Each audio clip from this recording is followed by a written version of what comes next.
Hi, everyone. Welcome to the Digital Supply Chain Podcast. My name is Tom Raftery, and with me on the show today, I have my special guest, Dean. Dean, welcome to the podcast. Would you like to introduce yourself? Yes, thanks, Tom. It's great to be here.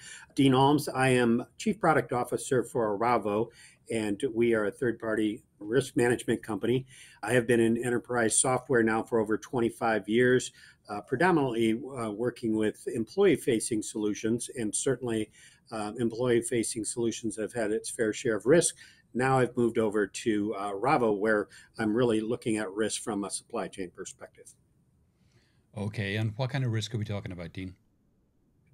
In the supply chain, we are talking about risk, everything from anti-bribery and corruption to infosec to data privacy, as well as a whole new array of risk around ESG, environmental, social, and governance, which is the big topic of the day. And many companies are worried about that. Okay, before we get into that, tell me a little bit more about Aravo. How long has Aravo been around? Who are typical customers? That kind of thing. What kind of problems are you solving for them? Sure. Aravo has been around for over 20 years, actually. And when they first started out, it was a company focused on supplier information management. And so if you think about what CRM is to customers, that's what Aravo was to suppliers. And basically, they were capturing information and helping companies understand who their supplier base was and what products and services they bought from them. That evolved in the last 12 years or so into not only managing that information, but managing the various risks that have surfaced and have become important for them to take care of. And so that's when we started moving into ABAC and InfoSec and things of that nature. So 20-year history and about a 12-year history of managing risk within the supply chain. Okay, and when you say you're managing risk, do you, produce 300-page PDF documents and hand it off to them and go, that's all your risks there? Or how's it done? Yeah, no, great question. So, part of what we do is process automation. The companies that we work with today often have 1,000, 10,000, even 100,000 plus suppliers in their supply chain. And in order to process all of that, to understand where they fit in terms of a risk profile, we go out there and we survey those customers and capture data from them. We also integrate data from risk intelligence providers like EcoVadis and like Black Kite and many others, Dun& Bradstreet. All of those companies have information already on the supply chain. What we do is bring it in and make it relevant to the individual buyers working with those suppliers out there today. So once we capture that information, we then have an algorithm where we score it. And so we can score it on individual risks. So how are they doing on ABAC or anti-bribery and corruption? And then we can look at each one of those risks, and then we can have a composite score as well. So we can see on a scale of 1 to 10, is this company an 8, meaning in a high risk zone, red zone, if you will, or is it at a level, 2 or 3, meaning we're in good shape, we've got the risk under control for them. Once we understand where they are, we then kick off a series of workflows that will help mitigate those risks. So if in the red zone, there may have to be some drastic actions taken to either suspend service with them or whatever the case may be to get them, out of the red zone into yellow and eventually into green. So there's a lot of processes that get kicked off as a result of what we do. Many companies still manage this on spreadsheets and emails, and that's why they come to us and say, this is becoming overwhelming, especially with the number of risks that we have to manage now and, the volume of suppliers that we're dealing with. So we are an automated processing company to help manage all the risks that companies deal with. Nice. And who would be typical customers? Most of our customers are actually in I'll say the Fortune 2000. So very large companies that have very significant supply chains. We have one of our customers that has over 1 million suppliers in their network. We have an additional handful that have over 500,000 suppliers, and then many others that have 100,000. But we do go all the way down to 10,000, 1,000 suppliers. So while we do have a significant percentage of Fortune 2000 companies, we also have a fair number of companies that have 1,000 or 3,000 or whatever the case may be. So it's really the combination of how many suppliers you have, as well as how many risks are you attempting to manage with all of those suppliers. Okay, and who are you typically dealing with this? Is it the chief supply chain officer, chief risk officer, chief finance officer, a combination? Yeah, and that's one of the unique things about this space is there is no one buyer. Like if I was selling HR solutions, I know I'm going to be talking to the VP of HR. If I'm selling finance, I'm going to be selling to them. But with risk management, some companies, it's driven by the sustainability organization. And so they built an organization around sustainability, and that's usually a cross-functional type of play, but it is driven by sustainability. Others, especially in finance and pharmaceuticals, it's driven by a chief compliance officer. Why? Because the fines there are significant, the regulations are, intense, and so the compliance officer generally runs that. And then other organizations, it's procurement, especially in high volume situations. What do they bring to bear? Their mindset is efficiency and dealing with the high volumes. And so one of the first things that we need to do when we engage with customers is understand which of the organizations is driving this, because that will indicate to us what are the key levers that they're pulling for. Is it about building stronger brands, because the sustainability organization really wants to build a brand that has a strong reputation for sustainability and ethical practices? Or is it compliance because they need to manage cost in a significant way and manage compliance issues? Or is it procurement because of the operational aspects of things? So it really varies based on the company we're talking to, the industry they're in, where the overall risk management resides. Okay. And I mean, you've mentioned sustainability a couple of times now. There's been a big uptick in interest in sustainability, I want to think. How is that impacting you guys? Yes, the various components of ESG, environmental, social, and governance, have been in play for quite some time. Like I said, we've been managing risk for over a decade now, and certainly we have been managing risk associated with human slavery around sustainable practices in the environment and things of that nature. ESG has brought that together, and it has created kind of momentum around these particular issues. What's really happening now to give ESG teeth is you have laws coming out like the German Supply Chain Act, and there's others from various countries that are saying if you're a company of 3,000 employees or more, you have to step up to this. And if you don't, we can fine you up to 2% of your annual revenue.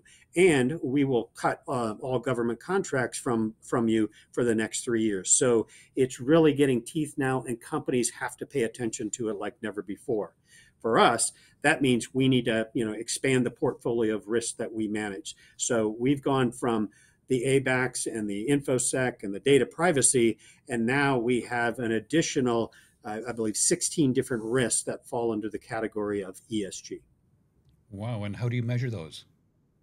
In very similar way, we basically have a combination of internal data that we capture from enterprise systems, as well as external surveys that we do with the suppliers themselves to capture information about what they're doing as it relates to the environmental issues or as it relates to the social issues around human labor and health and safety and things of that nature.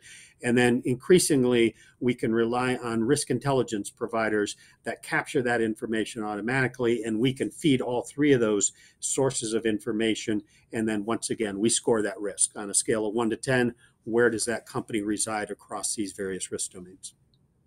Okay. I got to think, particularly with the likes of ESG, the sands are shifting there big time, all the time. How do you keep up with that, and how do your customers keep up with that? Yeah, you hit on a great point there, which is the need to build a platform that can be agile and accommodate all of these laws that are coming into play. And that's, one of Aravo's strengths is that we do have a platform approach to this. And the way we think about it is, the best way to think about it is think big, start small, and then expand quickly or grow quickly from there. And that's the way we talk to our customers about how best to think about this. Too many customers out of the gate think they have to implement, a broad base of risk domains where that can get them in trouble. It becomes too difficult to implement. So we say start small, know who your suppliers are and know what, you're buying from them, and, the categories that your products and services that you're buying from them. Once you have that in place, start adding the most critical risks that are important to you. So for us, we see customers approaching this in many different ways. Some customers will start with InfoSec, especially in the financial services industry. Other companies will start with anti-bribery and corruption. Other companies may start with some environmental or human social type of issues. So everybody's path to getting to that destination of managing a comprehensive set of risks is very different.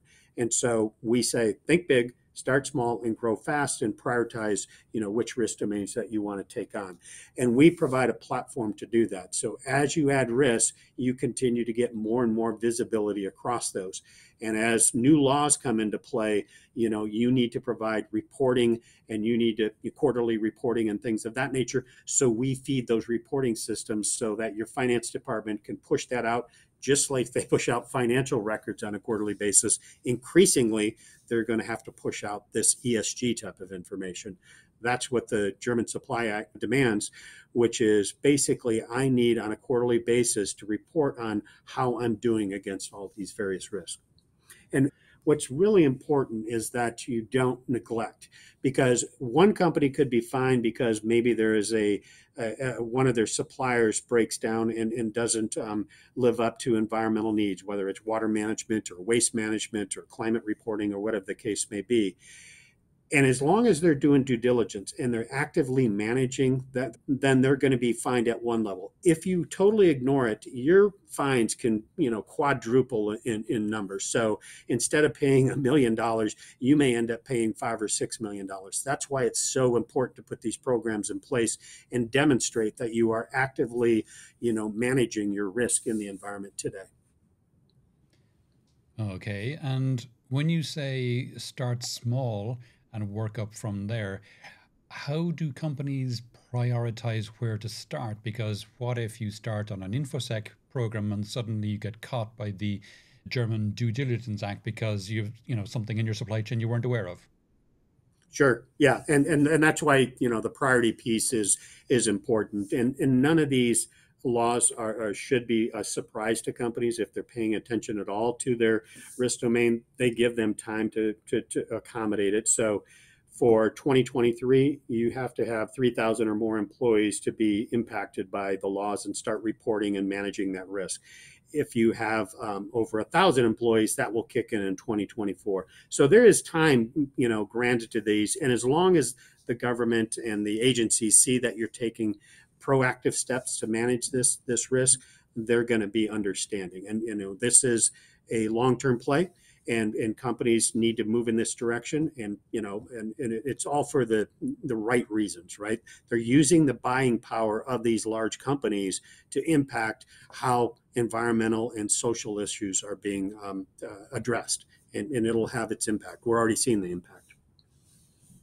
Okay. And you mentioned on the intro call a framework that business leaders should follow to ensure their ESG journey is a success. Do you want to talk a little bit about that framework? Yeah, that'd be great. So what we've created is what we call the strategic alignment framework. And the strategic alignment framework is a document with 6 chapters that goes through the steps companies need to think about as they build out their programs so they're ready to take on more and more risks and be able to report to the various agencies on what their risk program is addressing. And so the first chapter of that is around the scope and objectives. And that scope and objectives should have that 5-year view, if you will. So what are the suppliers that we need to address? The direct, the indirect suppliers, the IT vendors, the business services, all of these various supplier types are out there, And in some companies, they come from multiple systems. So Coupa could be a source for some of them, and SAP or Oracle could be a source for others. So being able to identify where all of those suppliers are going to come from and what they buy from you, that's a part of the scope and objectives. The objectives piece is really understanding, what you're trying to get out of this overall program. Is it to reduce the amount of time that you need to bring on a new supplier and get them through these various risk assessments? Is it to lower the cost? Because today with spreadsheets and emails, it's taken you a lot of people and a lot of time, and probably a lot of errors are being created through a very manually intensive process. So understanding all those objectives are important. So, scope and objectives is chapter 1. Chapter 2 is the org model. You and I already talked about this, which is where in the organization is this being driven from? Procurement, compliance, sustainability, who is on point to coordinate all of this? The third chapter is all about the roadmap. What do you want to start with first? What do you want to do second, third, and fourth, and fifth, right on down the line until you achieve that overall vision? And then from there, after that, we have blueprints that describe, okay, here's what this risk domain looks like. And oh, by the way, we are going to pull in risk intelligence data from an EcoVadis, for example, if it's an ESG initiative, or we're going to pull in, other data from Black Kite if it's an InfoSec, and there's many, many others. We have 30 connectors that we have already pre-built out to make integration to these risk intelligence providers that much more available and quick to implement. And then from the blueprint, we go into what we call the maturity model. Where are you on a maturity scale from 1 to 5? And, it goes from highly fragmented and not well defined, probably very manually intensive, all the way up to extremely agile. So those 5 levels, we help companies not only with software, but migrate their maturity model through their maturity model as well. And then the last chapter is success factors. So in the beginning, we talk about scope and objectives. We bookend it with talking about what are the key success metrics that will drive this, and we can help companies monitor that through our customer success program, through quarterly business reviews of how this program is evolving. So that's our strategic alignment framework. Once again, we take the time to kind of build that out for customers and help them basically migrate through their maturity model and build out their program to meet the various risk domains that they're being forced to address. And is there a version of that available online for people to take a look at? There will be soon. This is a relatively new program, but yeah, if they would like to find out more, certainly they can contact me at dalms@aravo.com. But yeah, we can provide access to that information in time. That'll probably roll out at the end of March, at the end of Q1. For more visibility there. But this is an important program that many of our customers are excited to participate in.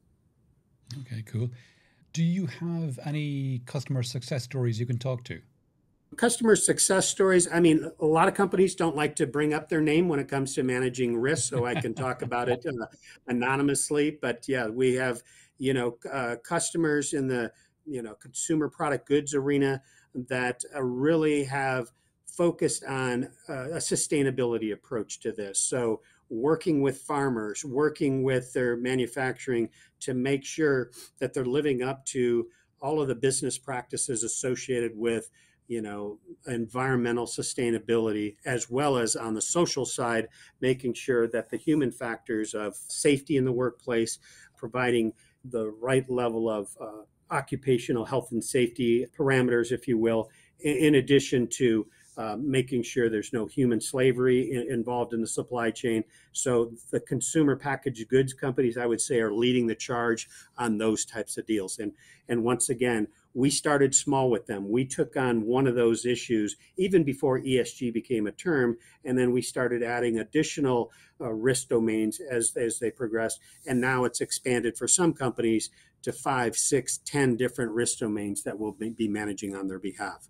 In the pharmaceutical space, where we have well over a dozen companies that work with us in the pharmaceutical space, that once again is very compliance driven. And so you see a lot more with anti-bribery and corruption. You also see the InfoSec, you see the data privacy, all of those compliance regulatory issues, we help them as well. We have both packaged applications, which companies can implement out of the box for a particular risk domain. And we have the ability, we provide an application framework for some industries where their regulations are very specific to them.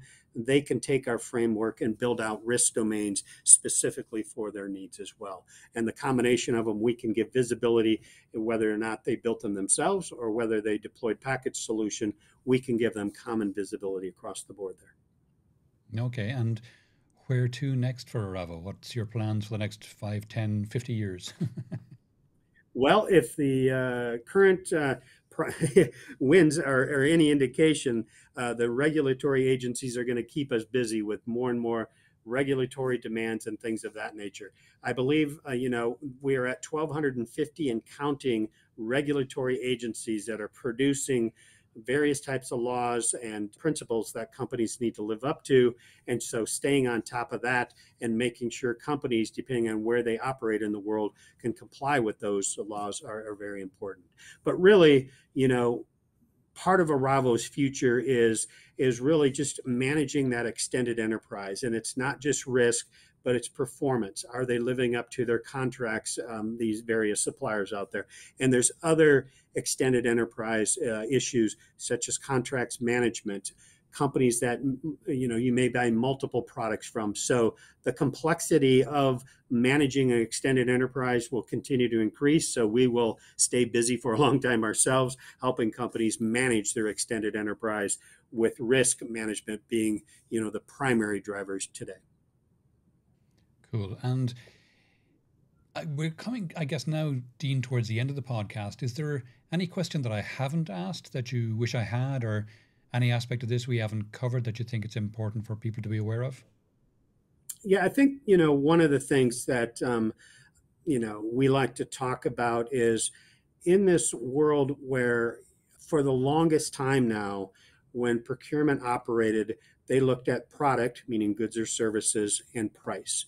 And that's how they made a decision on what to buy. Now we are inserting the third P in the procurement equation, which is practices. And so before I can even look at price, I have to look at whether that product I'm buying is living up to sustainable and ethical business practices before I even entertain the price. And that is a monumental shift in the way we have to think about things. Some companies have already done that in the past just because that is what they wanted to do. That is becoming more mandatory to look at that, less subjective and more mandatory, that I look at the business practices of the people I buy from, and that is going to change in many ways the way suppliers step up to and deliver goods and services. When price was the only driver, that's when we saw unethical practices seep in, such as the use of human slavery. When price was the only driver, that's when the environment suffered because people didn't pay attention to waste management, water management, forestry, and things of that nature. But if the big buyers are making their decision on business practices as much as price, that will have an impactful change. And we're excited to be a part of that, right? It's, for us, it's not only about managing risk, it is promoting integrity throughout the supply chain. And that can only be good for all of us. Absolutely. Absolutely. Dean, if people would like to know more about yourself or any of the things we discussed in the podcast today, where would you have me direct them? Sure. Aravo.com is where you can find more information about the company Aravo. If you go out to LinkedIn, you can find me on LinkedIn if you want to engage with me and talk about some of these aspects that I've mentioned, whether it's the whole idea around think big, start small, and grow fast, and the strategic alignment framework that supports that mentality. Certainly, I'd be happy to entertain and engage in. Fantastic. Great. Dean, that's been really interesting. Thanks a million for coming on the podcast today. Thank you.